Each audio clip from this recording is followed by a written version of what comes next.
And very rarely do you actually get a large portion of the community and the panel voting for that support player. But Poppy's still looking for the opening. He's leeching. He is flat out a position 3 Ember right now. And this, like I said, they get the pull. This can't stay. Like, this makes no sense for me. It's just not worth what they are getting. They're getting good farm mid on the PL, and the Magnus is having a good time as well. But I think Ember is the integral hero in their lineup in order to buy them enough time to sustain against this VP lineup. Well, is it though? Like, you can think about Team Secret's way back into, like, I say way back into the game, the way where they control the game. Doesn't it come off the back of an escalated Magnus by having his arcanes as well as Blink Dagger up and running? It's so good, but are you investing to get that first and then giving the space for Ember to play catch up? I mean, they might have to do it, but if they feel like the Ember can't go to any other lane either, like the mid matchup is bad, the Sand King matchup is also not good, so he may just be forced to just have a bad lane. They could, if they wanted to, he would have a better lane. That's my point. Like, if they put him mid against Viper, he would have a better time than this. If they put him safe lane against the Sand King, he would also have had a better time than this. So it must be in Secret's game plan either to, like you said, prioritize the Magnus a bit more this game, or they just got tricked and VP put lanes that they didn't expect. And this is but if that definitely happened, hurting then them. Team Secret still would have rotated their lanes. Like, you know, you're not going to just sack your Ember saying, well, I guess this is just the card for death. Rewarded. Yeah, I don't know. It's still puzzling to me. I think they could have helped him more by just moving him straight away and just being like, okay, we're gonna take that immediate lane loss, having to swap heroes around, and at the bare minimum, VP would have to run after them if they wanted to jump This down. is a nice opportunity right now for Team Secret. The lane's forward as Poppy charges in. Yapsol's got the pick up and throw back, trying to kill off no one with the Fade Bolt. Not a lot of damage. In fact, it's Ace who's copping a lot with Solo, who came in with the brain tap. The Nightmare! They don't keep the damage going. Solo can just back up into the lineup of Team Secret, keeping that pressure. Thanks to the bonus armor, thanks to the control, no one survives. And Team Secret are denied that first blood. Fairy Fire, Raindrop, and Nightmare. And all 3 things were necessary to keep him alive. That was the definition of clutch right there from Solo. Saw him TP in as late as possible. He was like, alright, I'm needed, I will move. This is important for Secret though. It does free up their Ember a little bit. We're gonna see it here. 40 HP, shot in the mid-air from Rubik, gets Nightmared off. And it's probably tempting there for Bane to let the Nightmare run and get the deny. But he was worried that they were going to get the kill, because it's a free trip to base for the Viper, so he could have just killed him off with the deny. And then he could have TP back to lane with full HP, but they didn't want to take the risk that Secret get the so. But yeah, this helps Ember. They force the rotation mid from Bane, it gives a bit of space to mid one, so now he's up to 10 CS in that bot lane to the 33 Avenge, he gets some levels. Absolutely crucial that they secure it somehow. And it's a start. It is a start, but damn, our Burbs Pro core is looking good in this laning stage. Yeah, they've got to be loving life. Fresh warning now coming out as we've hit that 6-minute mark. Poppy able to move through the Radiant jungle without being scouted, gets his own observable the team just behind or to the side of that tier 1 tower in mid. So he knows when he can initiate onto no one. He's a full level ahead with Viper. Yeah. Actually more than a full level. 24 to 8 to 32 for 13 in favor of the Viper. It's also that I think Puppy leached a bit of experience mid when he charged in, so this Viper has more or less got full. They're going to go again. Mid one even rotate. No one expected He really it. is playing the 3 position. The Searing Cheat is out. Flameguard's still on cooldown. A quick Hadouken creep into the back lines. Yapsol's going to go down. Lil, well, he'll get a trade off. There's no one to claim the experience who was in range. But it's the mid from Virtus Pro that Team Secret needed to control. Puppy charging forward, Fada skewering him back. It's a nightmare for Bane as Yapsor picks him up, tosses him down. Puppy will find this kill, and they'll actually lose both heroes, Virtus Pro in the mid. Nobody expects the 5-man rotation with level 4 Ember offlane ganking mid. This is like the first 3 months of Korean Dota at the moment. 6 minutes in for everyone there in mid. No one was not ready for that. I don't think it's fair to expect of him to see that gank coming. The thing is, it's not... Secret kind of need that stuff, but that was barely worth it. Like, that's the problem. They get 2 kills, it's great. One is a support, one is a big core, but it's 2 side lanes that are completely free-farming for a minute and almost a minute and a half as Secret have to retreat to their shrine up, and now get back to their lane positions. All in all, that was such a minor gain for the efforts that they put in. And this is a Pasha Sand King who's going to have like the fastest blink he's had in a long time because he's just having such a free time. He's gone for Tranquil, Soul Ring, Raindrop and Wand, like the highest value small items this hero can buy in the game. He has the top net worth as well as the top CS. He is so even super farm. Even looking around, he doesn't have a single killer assist to his name. He's still #1. Now he's going to try and change that one. They jump in the skewer from Fada, but he just dragged the epicenter with him. He almost burned the RP, but that is not something he wanted to expend at that point. That was so good from Pasha. He realized he had enough time to cast epicenter and just get into the skewer of Fata. If Fata skewers away, that's not a kill, but they timed it brilliantly with their rotation. And this should reward Virtus Pro with a tower top as well. Chen coming in with the army. He's charging in, but he doesn't really have a play on the map. You can see that reaction as well coming from Bane. Poppy could not. He just called out the right time. As the Observer Ward that's on top of the Shrine. These 4 wards from Virtus Pro. They see so much on the map. Stretching all the way down from the southern part of the lane, all the way up to the north, and now they want to go on Fada. Start with the brain sap, Pasha with a follow-up burrow. Poppy needs to create a little bit of space, but with the penitence Fada, he gets the RP off, but really, what do you get from a Pasha? Just has to stand for a second going, hey guys, we did a good thing here. Now Burrow strikes himself away from Ace, who was doppelgangering in a couple of extra PLs, but not even using as a dispel, not even using a run away. It's Virtus Pro understanding the Team Secret came to defend a tower which cannot be defended. Puppy TP'd out, they TP'd in the mag, so he shouldn't be able to connect again.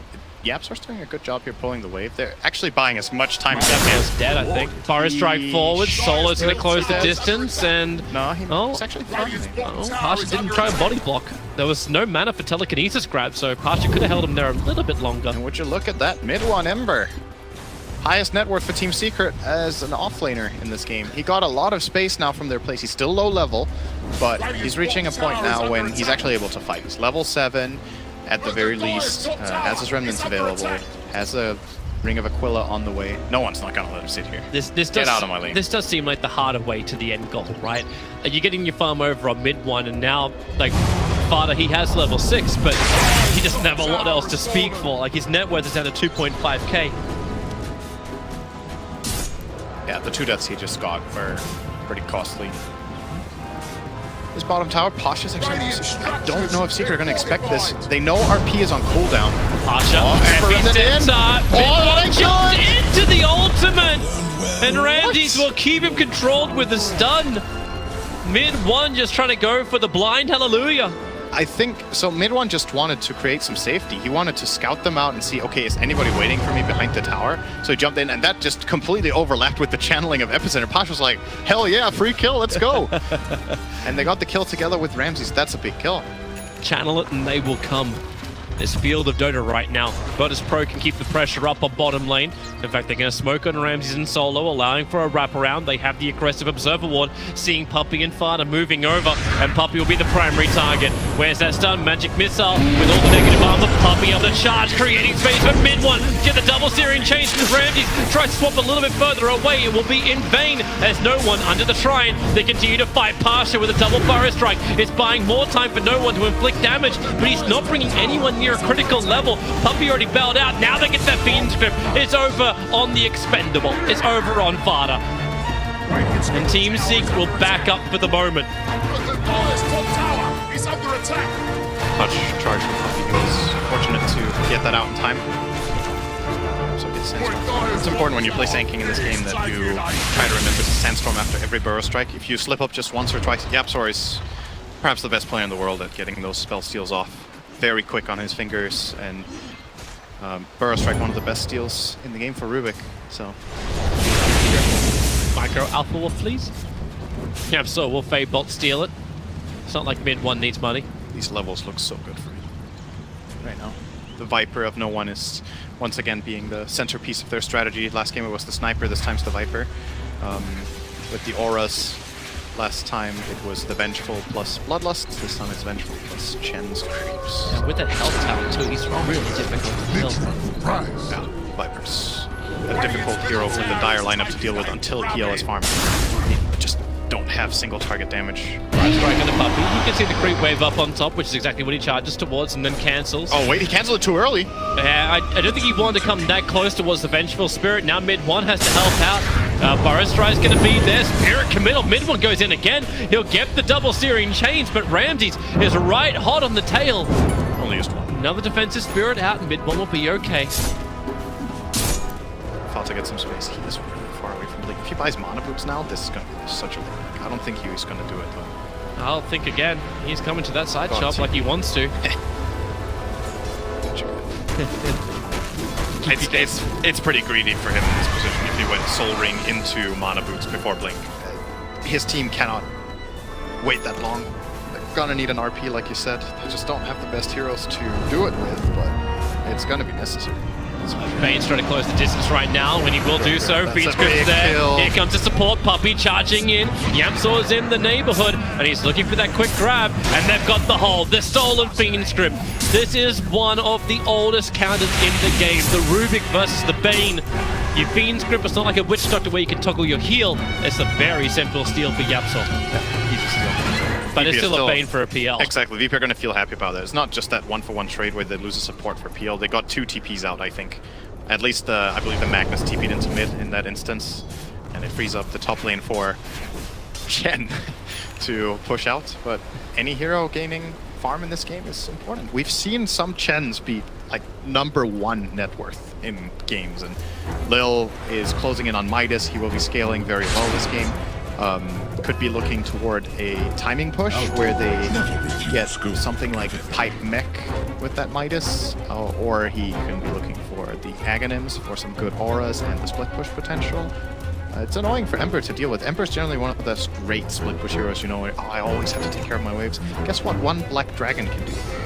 Who would win? Black Ember Dragon Spirit versus or Ember? one Black Dragon neutral creep in split pushing? I think my money's on the Black Dragon. Black Dragon does pretty well, actually. It's not favored, but it does pretty well. Keep bouncing it around properly. The Dragon's as only good as this rider, right? Imagine if Chen could ride him. Oh, stun. That is a very dead puppy. Yeah, maybe. Yamsaw's coming over. No, it's a dead puppy. This is the second Spirit Breaker game we've seen today where Spirit Breaker is just like super underleveled because he hasn't managed to find kills. Puppy is level 4. This is minute 15. This is even worse than the Kuroki game where he got level 6, minute 17. If Puppy doesn't find any space, he will be almost worthless. That is pretty dangerous. This cannot go on like this. They have to. There's the blink. 15 minutes is how long it took them. And they were really trying to have this earlier. This is why they gave him the top lane. Chen's gonna take the siege creep. This starts. Yeah, Team Secret need to fight. Like, they actually have to be ready to fight. They're getting a little bit of a trade-off. Ember Spirit's currently pushing in the top lane.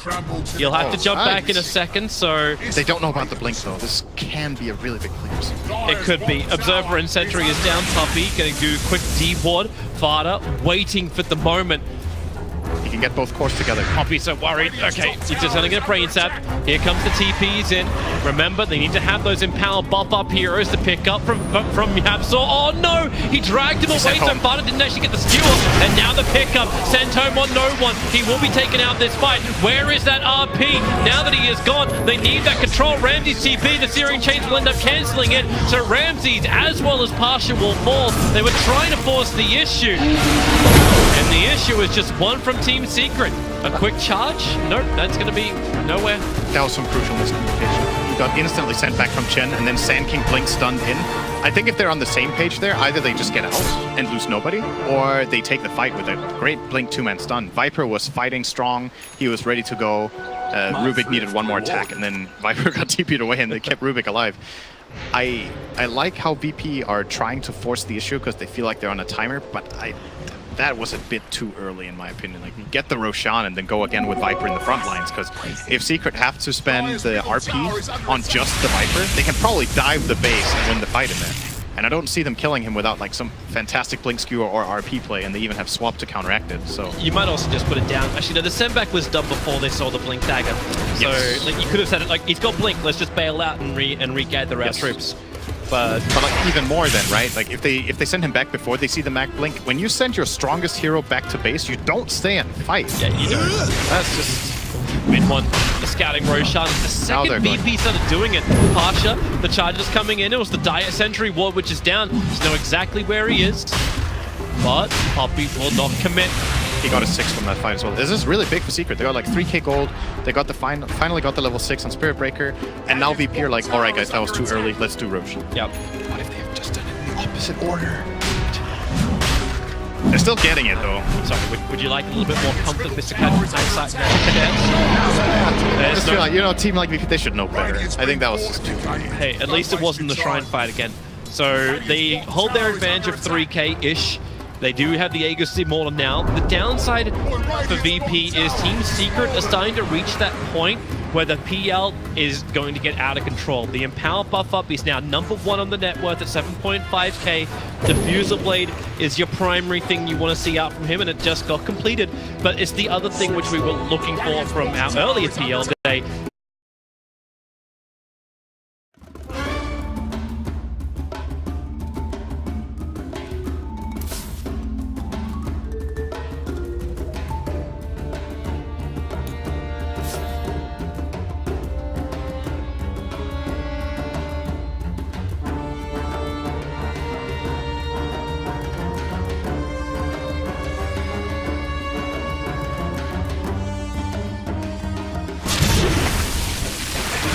Top tower is under attack. Ended. He wasn't ready to move out, but Lil's control was just too good. The Mud Golem was in the right spot. The Troll was right behind him. And now PL is down. Diffusal Blade will not be part of this fight because PL's dead. The hard truth. Ace was so far away from his team on that play, and I think he just got caught by Venge Stun and Swap and just got blown up. We didn't get to see it on camera there, but he died so fast.